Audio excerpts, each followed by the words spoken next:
சரி ஆண்டவரே, அடுத்த பிளான் என்ன?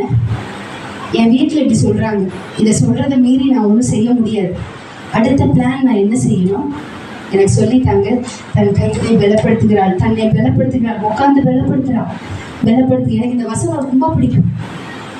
எத்தனை தடவை நம்ம சோர்வுற்று போறோம்ல, ஆமா பெரிய ஊழியக்காரன் நினைப்பு. ஒரு சின்ன ஒரு 2 பேரை நம்ம சபைக்கு போட்டு வந்துருவோம்னா, ஆமா நீ ரொம்ப அழுற்ற அப்படின்லாம் சொல்லுவாங்க தேவஜனமே, அப்படின்லாம் சொல்லுவாங்க. சபையில டிஸ்கரேஜ் பண்ணுவாங்க.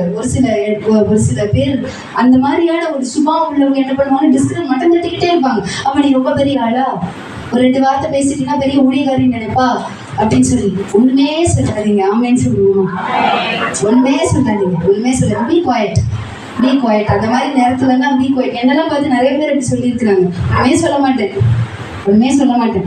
இது எங்க அப்பா அம்மா எனக்கு சொல்லி கொடுத்தது. யாராவது உன்னை ரொம்ப திட்டுறாங்க அப்படின்னா வாய் முடிக்கணும். முன்னாடியே நான் ரட்சிக்கப்படாம இருந்த காலத்துல